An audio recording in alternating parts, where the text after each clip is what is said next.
Yes, देखिए अपना जो लास्ट वर्क हुआ था एक्सरसाइज में, वो एक तो ट्रांसपोज हुआ था और स्क्वायर मैट्रिक्स और स्क्वायर सिमेट्रिक मैट्रिक्स और सिमेट्रिक मैट्रिक्स के बारे में होता है ना। नेक्स्ट आता है इन्वर्टिबल मैट्रिक्स। देखिए अगर ए कोई स्क्वायर मैट्रिक्स है, A is a square matrix of any order, किसी भी ऑर्डर का स्क्वायर मैट्रिक्स के लिए ही होता है, and there exist another square matrix B, और एक ऐसा मैट्रिक्स एग्जिस्ट करता हो बी उसी ऑर्डर का, सेम ऑर्डर का, सच दैट ए और बी का प्रोडक्ट या बी और ए का प्रोडक्ट आई के इक्वल आ जाए। ये मल्टीप्लिकेशन जो मल्टीप्लाई की जो अपन ने एलजेब्रा देखी थी उसमें एडिशन का इन्वर्स हो गया था, लेकिन मल्टीप्लिकेशन का इन्वर्स नहीं आया था उसमें। मैंने बोला था ये आगे आएगा, है ना। तो अगर दो मैट्रिक्स सेम ऑर्डर के स्क्वायर मैट्रिक्स ए की कॉरस्पॉन्डिंग एक ऐसा मैट्रिक्स बी हो कि ए और बी को मल्टीप्लाई करो या बी और ए को मल्टीप्लाई करने से I matrix, unit matrix, identity matrix बन जाए, तो फिर then B is called the inverse of the matrix A. तो फिर बी को ए का इन्वर्स मैट्रिक्स कहते हैं, जिसको डिनोट करते हैं ए इन्वर्स से। ए के ऊपर इन्वर्स का साइन लगाता है, -1 पावर, है ना। और इस केस में matrix A said to be invertible matrix, matrix A invertible matrix कहलाता है, अदरवाइज ये इन्वर्टिबल मैट्रिक्स नहीं कहलाएगा, है ना। अगर ऐसे मैट्रिक्स का एग्जिस्ट नहीं करता हो इसके कॉरस्पॉन्डिंग कि A into B is equals to B into A not is equals to I आ रहा हो, तो फिर ऐसा कोई मैट्रिक्स इन्वर्टिबल नहीं होगा, है ना। तो इस बात से हम ये कह सकते हैं कि ए इंटू ए इन्वर्स या ए इन्वर्स इंटू ए आई के इक्वल हुआ, है ना, ठीक है ना। और ये केवल स्क्वायर मैट्रिक्स के लिए ही पॉसिबल होता है इन्वर्टिबल मैट्रिक्स। ये नोट में मैंने बात लिख दी है, rectangular matrix does not process inverse matrix. Rectangular जो मैट्रिक्स है उसके लिए इन्वर्स मैट्रिक्स नहीं निकलता, है ना। और साथ ही साथ एक बात और कह सकते हैं, अगर बी मैट्रिक्स ए का इन्वर्स है तो ए मैट्रिक्स बी का इन्वर्स होगा, क्योंकि ए इंटू बी, बी इंटू ए दोनों आई के इक्वल होते हैं। तो ए बी का इन्वर्स है तो बी ए का इन्वर्स है, या बी ए का इन्वर्स है तो ए बी का इन्वर्स है। साथ में हम दो थ्योरम और देखते हैं, है ना।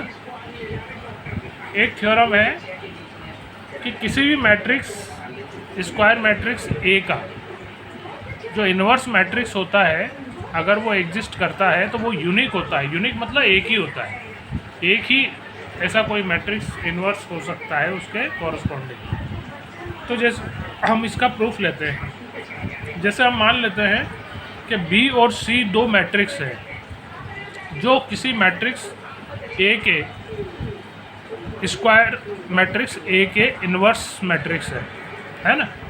तो जो इन्वर्स मैट्रिक्स की डेफिनेशन है उसके अकॉर्डिंग ए इंटू बी या बी इंटू ए ये भी आई के इक्वल होगा, और सी भी क्योंकि ए का इन्वर्स है इसलिए ए इंटू सी, सी इंटू ए ये भी आई के इक्वल होगा, है ना। ये इक्वेशन फर्स्ट, इक्वेशन। अब नाउ जैसा हमने मैट्रिक्स मल्टीप्लिकेशन की एलजेब्रा में पढ़ा था कि बी मैट्रिक्स को हम बी इंटू आई लिख सकते हैं, आई से किसी भी मैट्रिक्स को मल्टीप्लाई करने से वो मैट्रिक्स ही आता है। ये मल्टीप्लिकेशन के एलजेब्रा में हमने देखा था। आई की जगह हम ए इंटू सी पुट करें और एसोसिएटिव मल्टीप्लिकेशन की एसोसिएटिव प्रॉपर्टी लगाएं, बी इंटू ए और सी को अलग कर दें, बी ए इंटू सी, और बी ए जैसा हम देख रहे हैं आई के इक्वल होता है इक्वेशन 1 के अकॉर्डिंग, तो बी ए आई के इक्वल हुआ। आई इंटू सी करोगे तो फिर आई को सी से मल्टीप्लाई करने से तो फिर सी आएगा, और ये बी के इक्वल लेकर चल रहे थे हम, तो बी और सी तो दोनों इक्वल आ रहे हैं। इसका मतलब ये दोनों अलग अलग नहीं हो सकते, ये एक ही मैट्रिक्स है। यानी किसी भी स्क्वायर मैट्रिक्स ए का जो इन्वर्स होता है वो यूनिक होता है, वन एंड ओनली वन होता है ना। तो बी और सी दोनों सेम है, यूनिक मैट्रिक्स है, ठीक है ना। ये एक मैट्रिक्स की थ्योरम। अब दूसरी थ्योरम ले रहे हैं हम, ये थोड़ी सी इम्पोर्टेंट थ्योरम है ना। इस पर बेस्ड जो क्वेश्चन आएंगे, अभी तो नहीं आएंगे इस एक्सरसाइज में, अगला जो चैप्टर आएगा 4th चैप्टर, उसके अंदर भी ये प्रॉपर्टी आएगी और उसमें एक इन्वर्स निकालने का अलग मेथड भी आएगा डिटर्मिनेंट वाले में, उसके अंदर इसके इम्पोर्टेंट क्वेश्चन आएंगे, बट प्रॉपर्टी इम्पोर्टेंट है ना। प्रॉपर्टी क्या है कि अगर if A and B are two same order invertible matrix, A और बी दोनों सेम ऑर्डर के इन्वर्टिबल मैट्रिक्स हैं, तो फिर ए इंटू बी का whole inverse equal to B inverse into A inverse. जैसे A dash into B, A B into B का whole dash, जो ट्रांसपोज में जिस टाइप की जो अपनी प्रॉपर्टी थी ट्रांसपोज मैट्रिक्स में, ए इंटू बी का whole in transpose, B transpose into A transpose, उसी टाइप से मिलती जुलती प्रॉपर्टी है ए इंटू बी का होल इन्वर्स, बी का इन्वर्स इंटू ए का इन्वर्स। इनका ऑर्डर चेंज हो जाता है ना। क्यों हो जाता है उसका प्रूफ हम देख लेते हैं। जैसा हम जानते हैं, वी नो दैट जो अपनी इन्वर्टिबल मैट्रिक्स की जो डेफिनेशन है उसके according A B matrix, A into B matrix और ए इंटू बी का होल इन्वर्स मैट्रिक्स, दोनों मैट्रिक्स का मल्टीप्लिकेशन आई के इक्वल होगा, है ना। ए बी भी मैट्रिक्स है, बी ए भी मैट्रिक्स है ना। A B into A B का whole inverse matrix is equals to I matrix. अब दोनों साइड के लेफ्ट साइड में, दोनों साइड में लेफ्ट हैंड साइड में ए इन्वर्स का मल्टीप्लाई कर रहे हैं।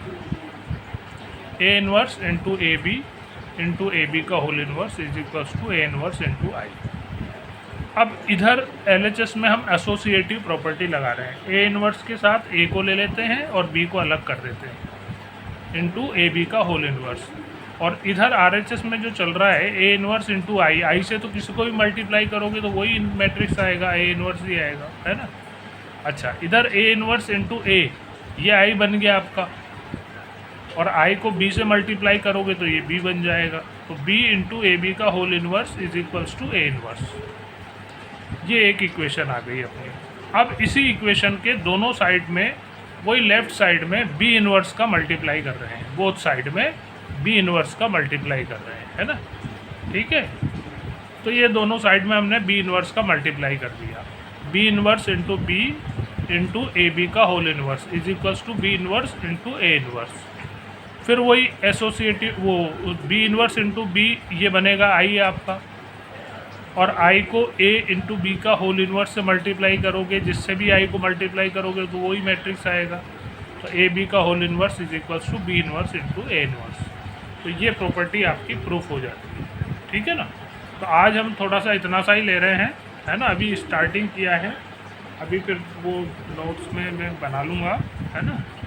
उसके अकॉर्डिंग फिर कल बड़ी क्लास ले लेंगे, कल फिर वो एलिमेंट्री प्रॉपर्टी आ जाएंगी, वो बता के फिर आपके इन्वर्स निकालने के मेथड आएंगे बाय एलिमेंट्री, है ना। अभी स्टार्टिंग है तो चेक कर लेते हैं, ठीक है।